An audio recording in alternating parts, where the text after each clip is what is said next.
nutrition best practices. Look at eating in-season fruits and vegetables when possible.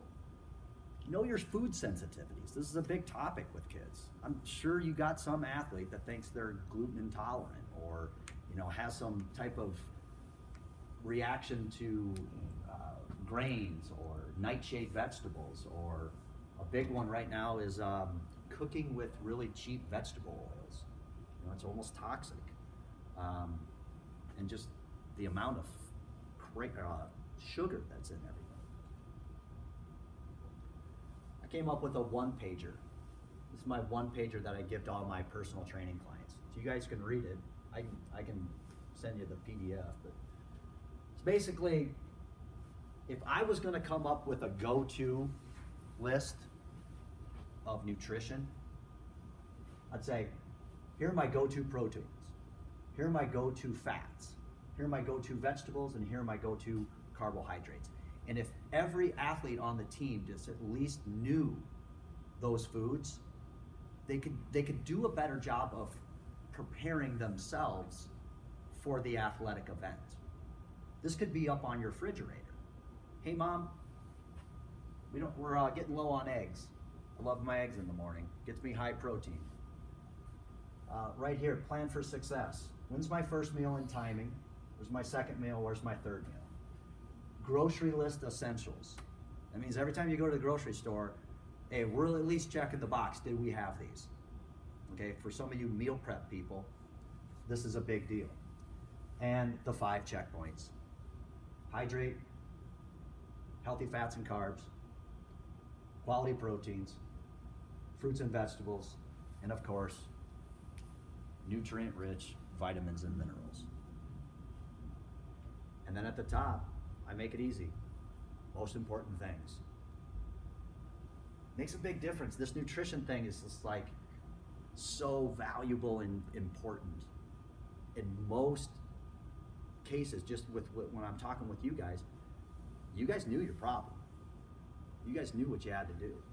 So giving them some type of like, I actually stole this off the internet. Here's some high protein meal ideas that they could put together. Some of your athletes do not know how to pair foods up. The easiest way from just a health standpoint, I say, hey, have a protein, have a carbohydrate, and have a fat in every meal. And you're gonna be at least nutritionally balanced.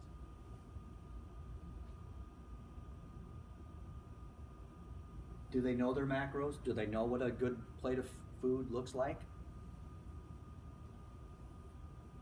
Palm for protein, fist for vegetables, cupped hand for carbohydrates, your thumb for fat. Portion sizes. 80–90% of your athletes do not know this. I guarantee it. And if you ask them, what are some healthy carbohydrate choices, they would probably confuse the two. They wouldn't be able to list you. But this matters. This matters on their output that day. It's always amazing on how sometimes these kids' diets are just, they're horrendous. But I think if you give them ideas, you'd be surprised on how awesome they perform and what they can do. And some of them, mom and dad are probably already doing a good job at kind of teeing it up for them. So encourage that, and it'll make a big difference. I like this one right here. If I only had 5 minutes, what would I do? I just say eat the rainbow. You'll never go wrong with a high protein, very colorful, dense plate of food. You just never go wrong. All right, exercise. Talked about the lifestyle, we talked about the needs, talked about the quality. I'm a form first type of person. I'm always looking for how can I improve this athlete's movement through mobility and flexibility. I feel like the best athletes are always the ones that are resilient and they move the best. And in track, it's always a beautiful sport because when you can see a runner that is a good runner, they just look so effortless. They just move so smooth, and it's like, I don't know if that's taught or it's just their body is just in the right symmetry where it just moves beautiful. And a lot of that can be coached, but let's face it, I think we're dealing with a lot of sitting time, a lot of screen time, a lot of bad posture time, a lot of heads down time, and we're fighting that as coaches. So a lot of times we have to develop ways of stretching out what needs to be stretched out, all right? You've always heard of, oh, my athlete's got tight hip flexors because they sit a lot. Well, is it tight hip flexors or is it weak hip flexors? How many hip flexor strength exercises are we doing? All right, to get into that sprint formation, this has got to be strong. Not it. Who cares if it might be tight, but is it weak? Test it, right? You could lay somebody down on the ground almost in this position and push down on their leg, and if it just goes easy, you got weak hip flexors. I mean, if you can't have your athlete stand on one leg without losing their balance and with their knee above their belly button and with their down leg glute flexed, and it just, or you see a lot of this, you could just see that's tight, that's weak, and you can almost create the program right from what you're seeing. I think with just a little bit of like movement knowledge, it's like, we got to spend some time on ankles, we got to spend some time on hamstrings, we got to spend some time on some core strength, and all of a sudden we got better athletes. So I know you guys have a lot of knowledge in the Department of Strength and Conditioning, but this is kind of how I see it, all right? This right here is a template that I think a lot of strength and conditioning educational entities teach. They teach it from, we have to have a foundation of stability, then we move to strength, and then we do something explosive in power, okay? When we first are starting out the season, how do we gain stability? Well, stability can be done with tempo training. If you can speed it up, how about slowing it down? Show me that you can slow it down. Slowing it down prevents injury. When we see a high incidence rate of girls with ACL tears, well, that's just a clear example of we didn't have enough deceleration power and we're snapping ligaments and blowing out knees. Well, a good strength and conditioning program can prevent a lot of those. So kind of getting on some of those slow, controlled, full range of motion, all the 7 fundamental movement pattern exercises in light resistance, but high reps and showing body control. With these kids, they react really quick to this stuff, especially if it's any different than their normal gym behaviors of 3 sets of 10 or the same rep scheme forever. Well, just changing a little bit of those rep schemes and a little bit of that tempo and a little bit of different maybe planes of motion. Like if all exercise is done in the sagittal plane where they're just pushing stuff, pulling stuff, bending stuff, squatting stuff, but all exercise is done basically within these 2 walls, this sagittal plane. What about this lateral plane? What about this rotational plane? Once we start to open up these lateral and rotational planes with athletes, we see less injuries, but we see better performance because those stabilizing muscles are now active. And it just takes a little bit of like, hey, let's look at this from kind of like a big picture. I know you guys are different coaches in different sports. It's not just strength, or it's not just track and field. So this plays into the all year round athlete, okay? Mid-season, do we just regurgitate or are we in a phase? How much power do we do and for how long? How much is too much? Are these athletes even ready for it? Can they jump up and then land without their knees caving in? I'm always looking at that. Are they even ready for strength? I always think it's funny sometimes when I'll go into weight rooms with high school athletes And you know, the guys are always trying to like load up the bench press as heavy as they can get with terrible form, which, my opinion, I've thrown out the bench press. I'm like, show me perfect dumbbell range of motion first before we're even getting on the bench press. And now it takes out this stupid game that we have to play of who's got the best bench press. And now it becomes more about form and control and who cares how much you're lifting. Same way with squatting, split squatting, deadlifting, all of these things. It's like, we need to take a look at movement first. Move well first, then move often. Okay, it's a quote that I like to say. It's actually Craig Cook's quote, but templates, guys. I made mention earlier about we exercise for health, but what about an athlete? Well, an athlete sometimes does 2-a-days. An athlete sometimes does 2-hour-long sessions. And sometimes, you know, for days on end. Are we programming recovery? Are we programming sleep? As much as we want to get fancy about, we're going to do this many sets, this many reps, this many exercises, then the practice is over, then we're going to go to here. As much time as we put into that, how much time are you programming sleep? Be in bed by 9 o'clock tonight, guys. Be in bed. You know, like, I don't know how you're going to coach it, but you need to have incentives, and you'll see the results. And I think some of these students are going to learn better. Isn't that the point of school? Big thing in the industry right now is breath work. Okay, taking a look at how your athletes are breathing. Has anyone ever heard of Wim Hof? Well, yeah, breathe in, breathe out. He's from Norway, and he's got this really big accent, and I guess I just put his name up on there because he's this person that's really kind of pioneered the importance of breath work. And I've been studying him and breath work in general for a couple of years now, and I've looked at the importance of just even breathing through your nose for efficiency. And I've looked at a couple of different studies where they're improving people's cardiovascular fitness by just doing some mouth gaping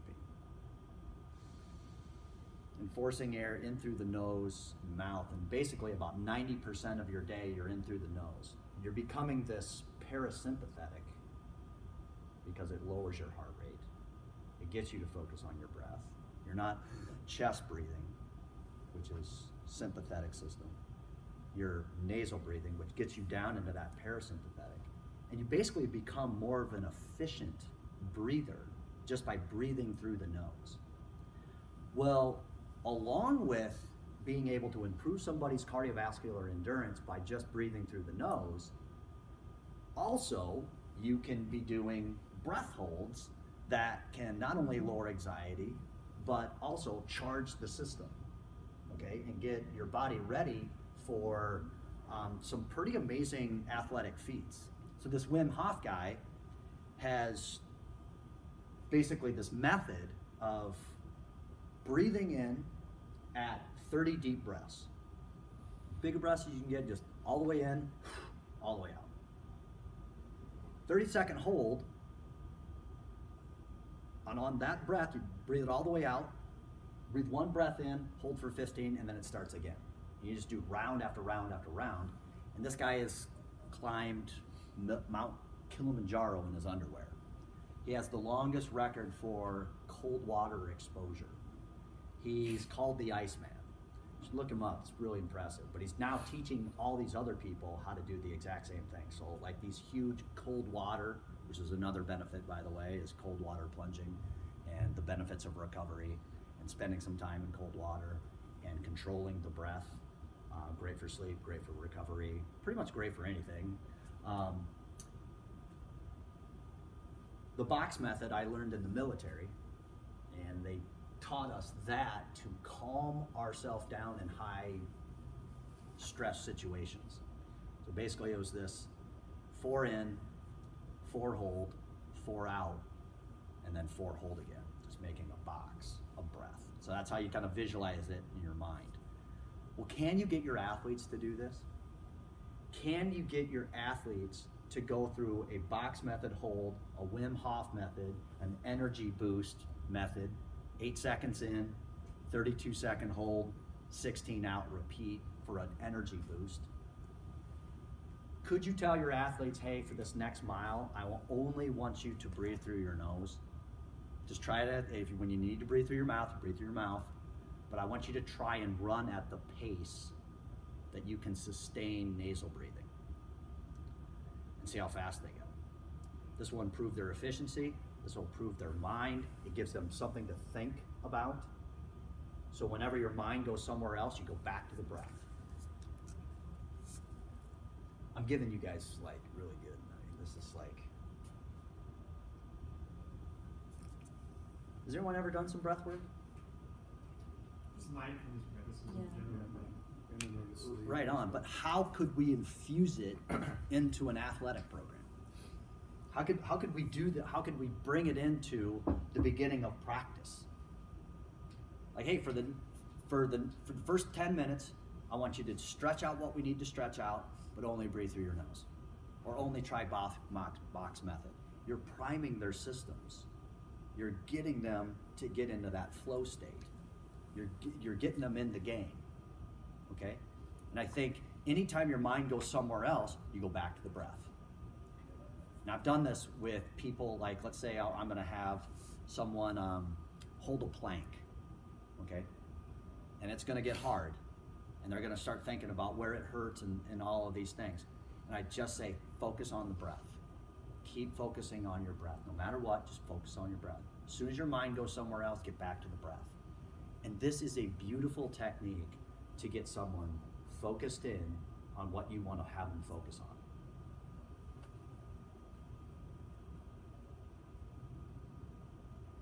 All right, I'm going to wrap it up soon. The last thing I want you guys to focus on is language and the words that your athletes are using. How do they talk? What do they say? Do they say can't a lot? Do they say negative kind of energy type words?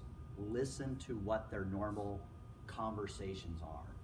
And I think words are very powerful, and it seems that if you are aware, that's the first step. If you're just aware of how you say things and how that always kind of gets manifested in a way. Pay attention to how you speak, pay attention to the words that you use, and I think it'll make a big difference in your team. And I know I'm kind of just giving you this template to want to use with your athletes, but I always say this, you know, focus on your controllables. You know, what can you do? So I have this little drill that I do with some clients that I'm coaching, and you think of the things that you say should do. I should meal prep. I should stop drinking beer so much. I should fill in your blank. Whatever should, see if you could replace that should with could. Okay? And now what would that sentence be? So think of something that you say I should, and now cross out should and say I could. Okay? I could maybe only drink a couple of beers a night. I could do 1 day of meal prepping. I could set boundaries with my sleep. Okay, now let's take it a step further and let's go, I can, what can I do? Okay, this is the controllable thing. What can I do? Okay, because you know it's true.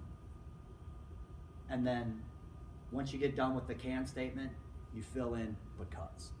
I can meal prep because do.